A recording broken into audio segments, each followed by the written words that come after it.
This question says, find the square root of 170 minus 20 root 30. And we have the options there. So let's assume you don't know this question.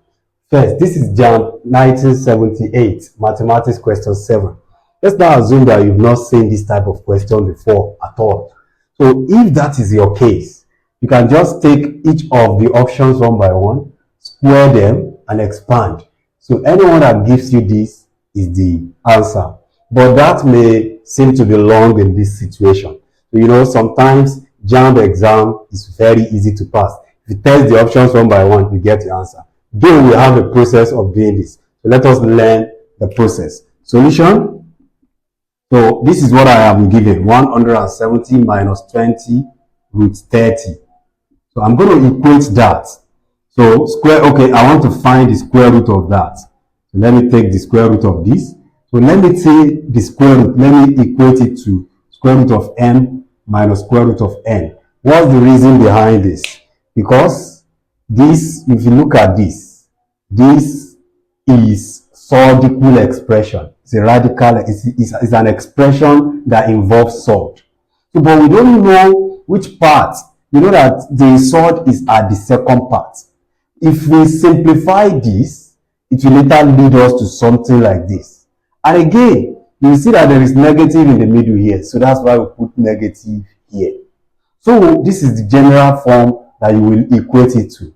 So from there, you square both sides of the equation. If you square both sides, square will cancel square roots.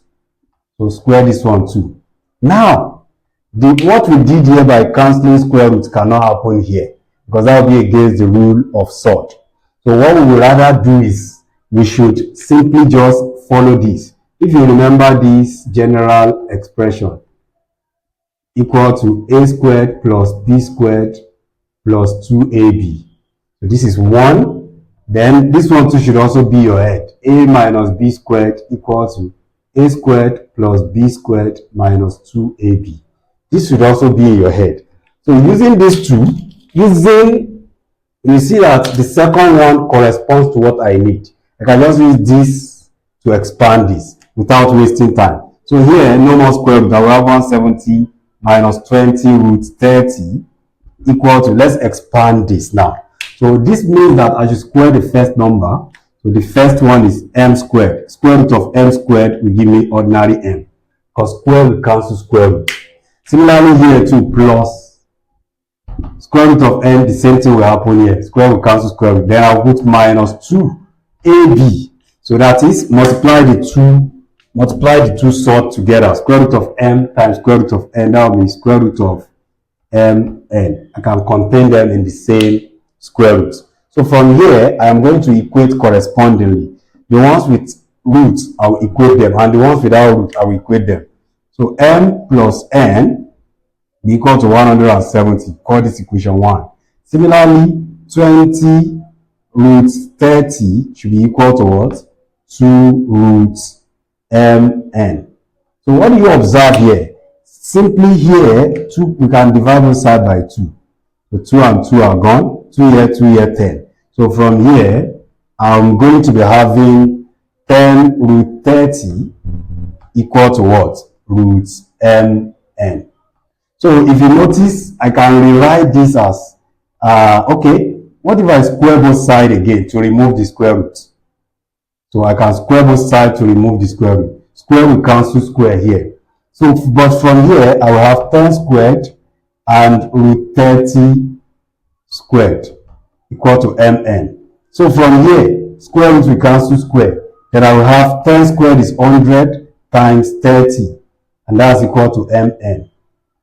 So from here, 100 times 30 will give me 3000 equal to mn.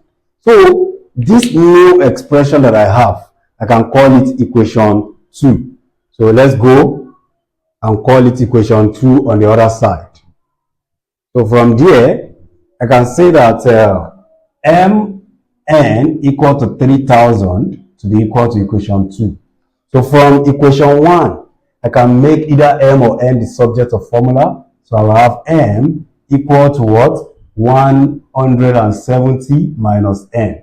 Call this equation 3. So let me put equation 3 inside equation 2. So anywhere I see m, I'll put 170 minus n multiplied by another n to be equal to 3000.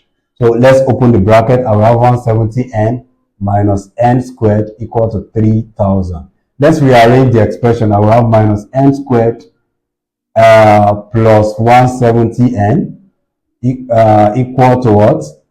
Oh, let's bring the 3000 here, minus 3000 equal to 0. So what if I multiply through by minus to make it a proper quadratic equation? So I will have n squared minus 170n plus 3000 equal to 0.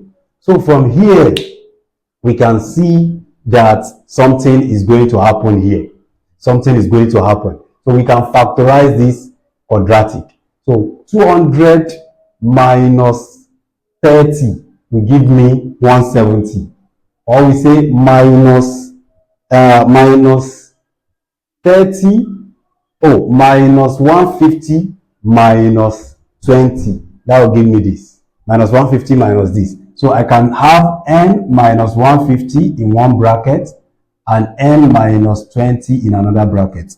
So that will be equal to, because, so this we produce the middle term. Minus 150 minus 20 will produce this. Minus 150 times 20 will produce this. So that will just give me the simple way of factorizing this.